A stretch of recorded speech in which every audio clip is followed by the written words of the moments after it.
very much for joining me. This is the Yoshi Cast. I'm Yoshi, and this will be episode 22 of Bag and Board. Yoshi!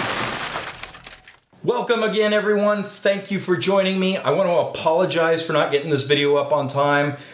21 episodes I've gotten up on Tuesday. I finally missed one, so episode 22 is going up late.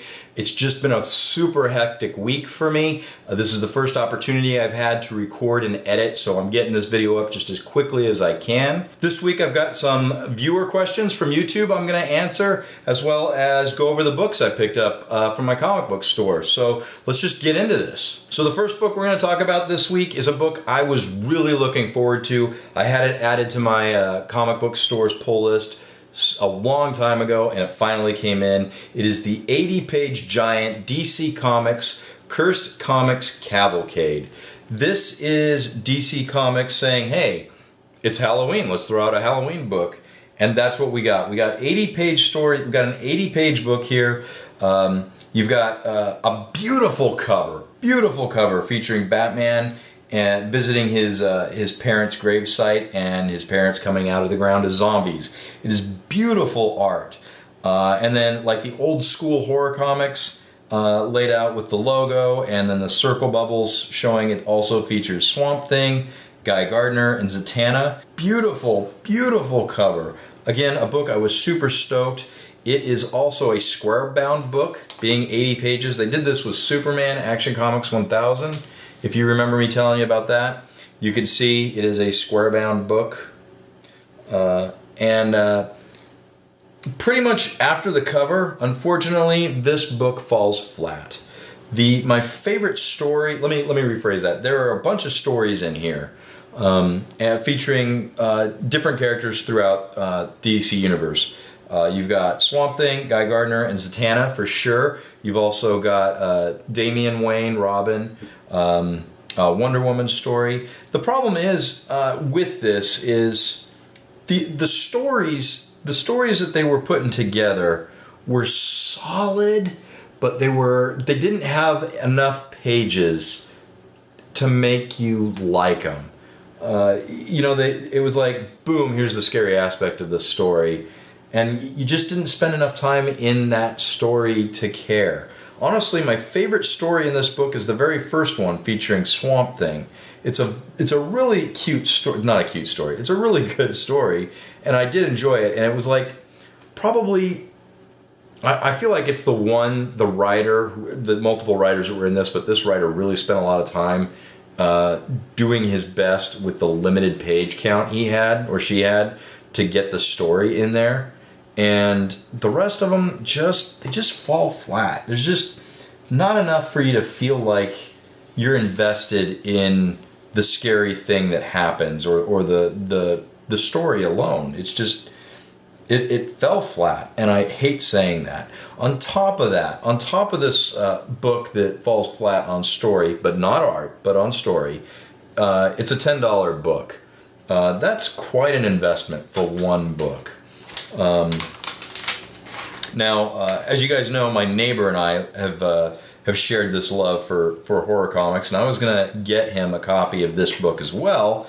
Unfortunately, the comic store on this book was alerted to the fact that it was popping up on eBay the same day for 3 times as much. It was going for $30+ on eBay. So they limited every customer that walked into the store to one copy. So I had this in my pull list. I wasn't able to pull one off the shelf for my neighbor. But I was able to read it before I told him about it and let him know that it kind of fell flat.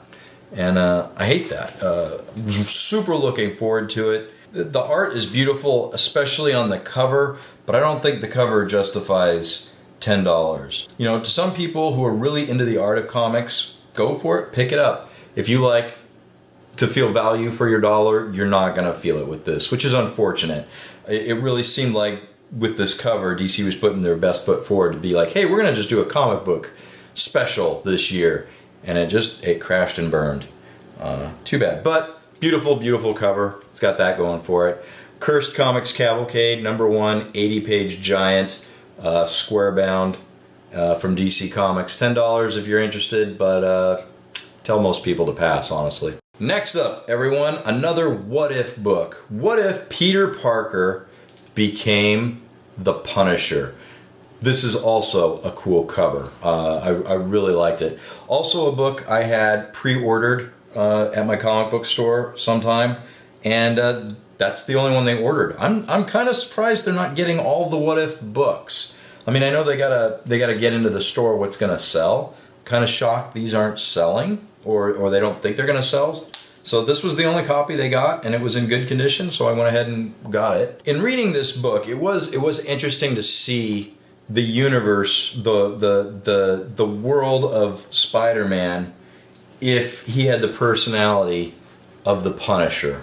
And they do a great job explaining like how he got the black suit and the skull logo and stuff. I mean, like the other what ifs that I've been reading recently, it's good. It's well thought out, but I felt like it was, I don't know, maybe it's a character that they can't swap with. It didn't quite make the mark. And that's rough, man. That's 2 books in a row already. I'm kind of unhappy with. Again, for me, this ends up being an art purchase. Not the greatest story. I don't know what was pulling me out of it. Maybe the personality of Peter Parker in here was just too Frank Castle. Maybe it was too good, and that's why I didn't like it. I can't quite put my finger on it. It certainly wasn't as good as the last What If, where Flash Thompson became the Punisher. Certainly not that good. And the end of this book kind of implies that there's going to be another issue. And when I asked the comic book store about it, there wasn't anything on the machines, on the computers to say that they could order it. But it's interesting that all of these what ifs have been #1s. It kind of makes me think maybe they're going to be an ongoing. I don't know. I would think you would want each one of them to have a different number. I guess time will tell. But yeah, a $4 book. Beautiful cover. I know I have some friends who were super stoked for this, just based on the cover. I haven't talked to them about the story yet. Unfortunately for me, it also misses the mark, and it's too bad. So that's it for super brand new books that I picked up at the comic book store. There just wasn't a whole lot of stuff that came out that I gravitated to or caught my attention. Just the ones I had in my pull list waiting for me.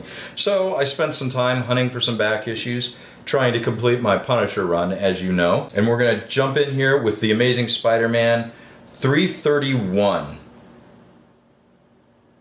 This is a book that also features the Punisher. It actually says side by side with the Punisher. Really, really awesome action-filled cover here. Super stoked with it. $5 book, obviously. Here we are, The Amazing Spider-Man side by side with the Punisher. Heavy Metal Massacre, issue 331. In the Mylar, the art is popping like it always does. Get yourself some Mylar bags, guys. It makes all the difference in the world for just showing off your books. Next up, we have The Amazing Spider-Man 356, another Punisher featured book. It also says, let's not forget Punisher and Nova. Okay, look at this beautiful book, The Amazing Spider-Man 356. Roll call, we got Spider-Man, Night Thrasher, and Moon Knight. Now on sale twice a month. And let's not forget The Punisher and Nova. It's a beautiful cover. Absolutely beautiful. Now our last book today, before I share some news with you and answer some YouTube feedback, is The Amazing Spider-Man 357. Also got Punisher on the cover there. Alright, The Amazing Spider-Man 357. Superman, the Punisher, Nova, plus Darkhawk and Moon Knight. Beautiful book. I really like this render for Punisher. This is looking really good. I'm digging it. Yeah, getting closer on completing that Punisher run.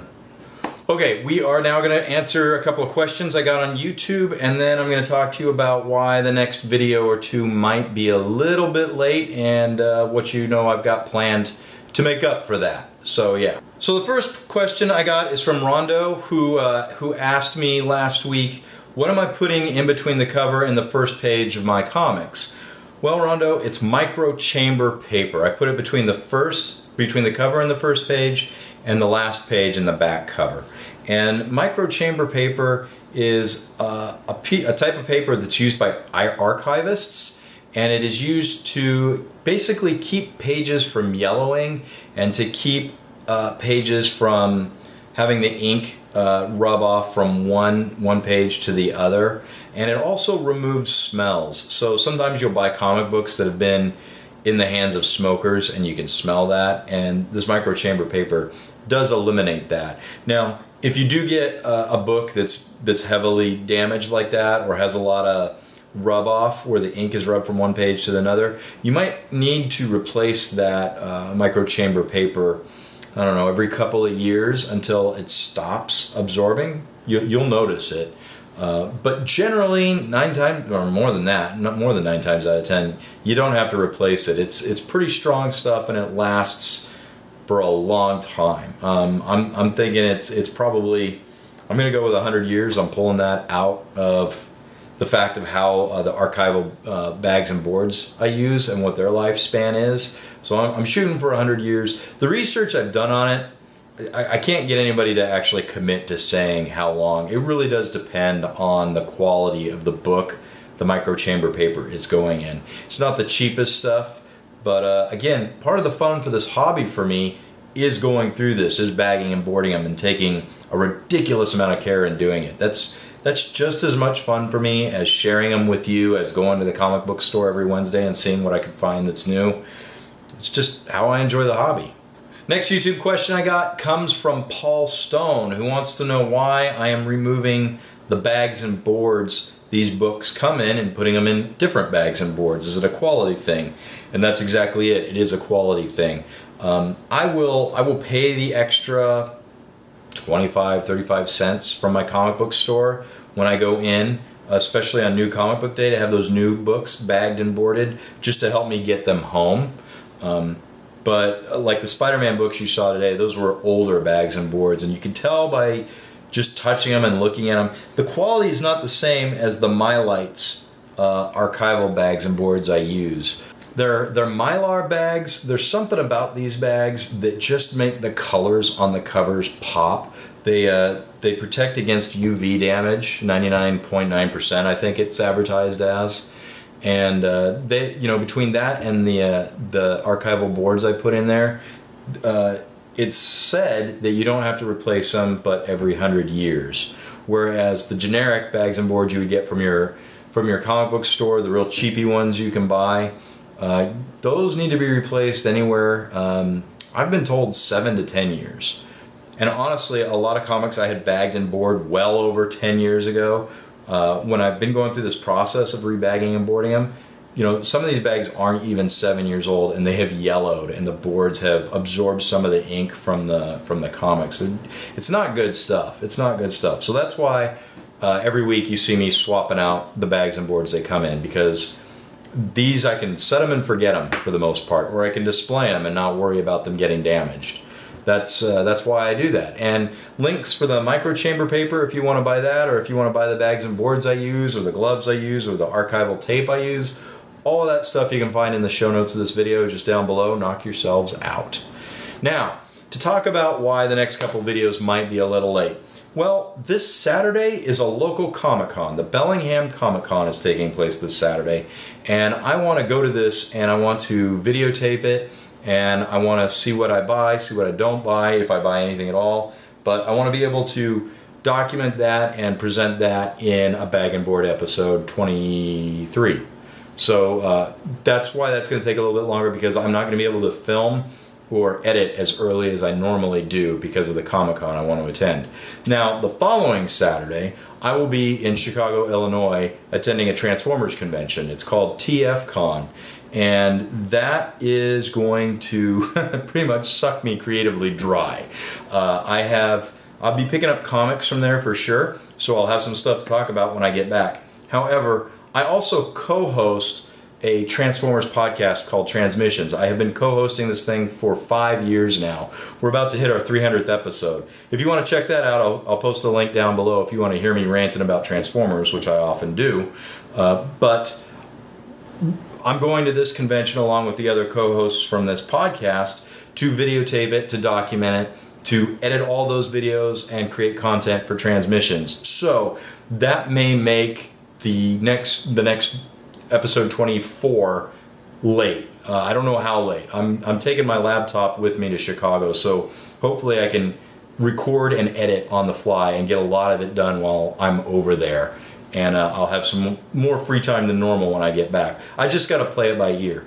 Anyways, should that whole process take much longer than I'm anticipating, I have pre-recorded and edited videos that are ready to go up on YouTube.